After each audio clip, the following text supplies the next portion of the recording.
ये कहानी घटिया मानसिकता वाले कुछ अमीर लड़कों पर आधारित है जो आने वाली दिवाली पर गरीब लड़की सोनाक्षी को अय्याशी के नरक में धकेलने का निर्णय लेते हैं। सोनाक्षी के बाप की शराब की आदत भी बेटी को ये लाइन पकड़ाने पर बहुत बड़ा योगदान देती है। अरे मीना, पैसे दो ना, शराब का कोटा तो खत्म हो गया भाई। कहाँ से दूं पैसा? तुम्हारी कमाई तो दारू में खप जाती है।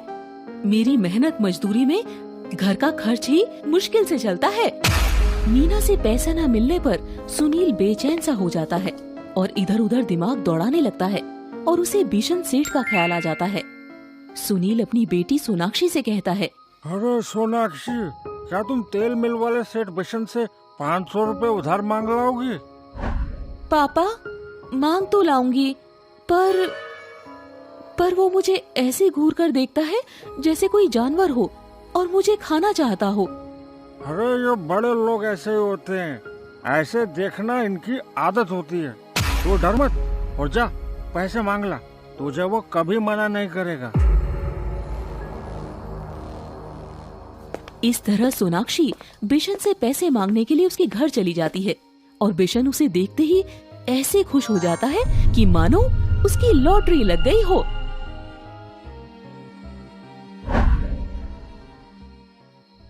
अरे सोनाक्षी, तुम?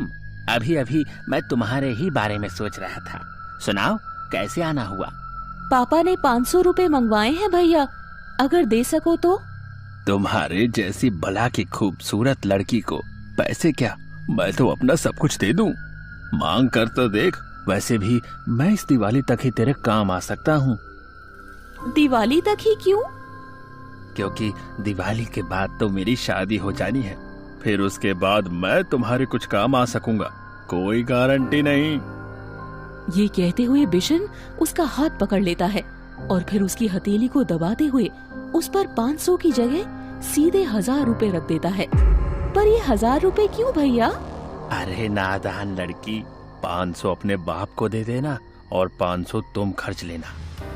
और सुन, ये भैया शब्द किसी और के लिए रख, मुझे आगे से भैया कभी मत बुलाना, समझी?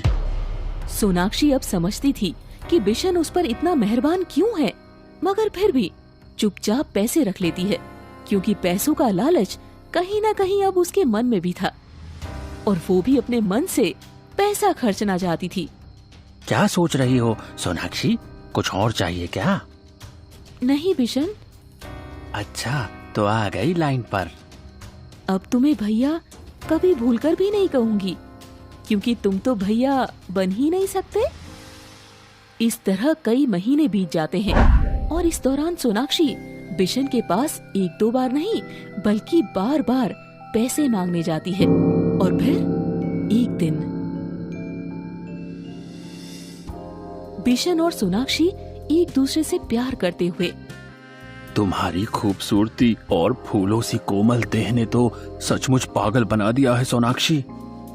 मैं तो वो फूल हूँ बिशन, जिसको जो चाहे खरीद ले। तुमने कीमत दी तो तुम्हारी बाहों में आ गिरी। हाँ, पर तुम्हारे जैसा फूल मुश्किल से ही मिलता है।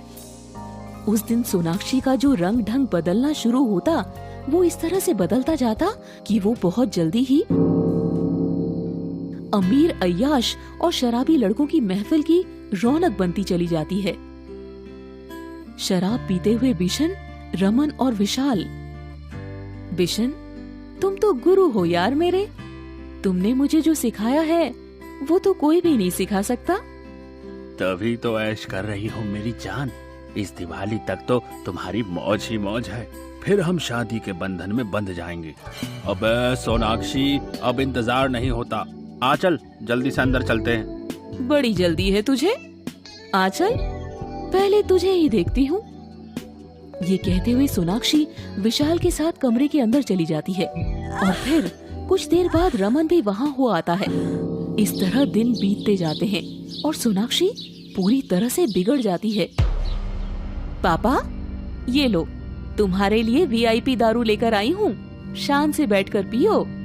लगता है तुम्हारी अच्छी कमाई हो जाती है। सुनील सोनाक्षी से ये सब पूछ ही रहा होता है कि तभी मीना आ जाती है और कभी इससे ये भी पूछ लिया करो कि आखिर ये करती क्या है। मुझे तो दाल में काला लगता है। कुछ काला नहीं है माँ, मैं बहुत बड़ी कंपनी में काम करती हूँ, बड़े बड़े लोगों में रहती हूँ और खूब पैसा कमाती हूँ। समझदार बेटी है मेरी, इसीलिए तो बड़े बड़े लोगों में उठना बैठना है इसका। रहने दो, समझदार होती तो पढ़ाई लिखाई छोड़कर यूं आवारा ना घूमती। मीना की बात का शराबी सुनील पर तो कोई असर नहीं होता है, मगर सोनाक्षी के मन को जरूर गहरी ठेस लगती है और वो अकेले में छिपकर दारू का पैग मारते हुए खुद से, तू सही कहती है माँ, पापा के कारण मैं जिस लाइन पर चली गई उसने तो मुझे औरत से आवारा वैश्या ही बना दिया है। अब मेरा कोई भविष्य नहीं रहा। इस तरह कई महीने बीत जाते हैं और मीना अपने रिश्तेदारों की मदद से सुनील पर सोनाक्षी की शादी करने के लिए दबाव बनाती है और फिर वो किसी तरह सोनाक्षी को शादी करने के लिए मना भी लेती है।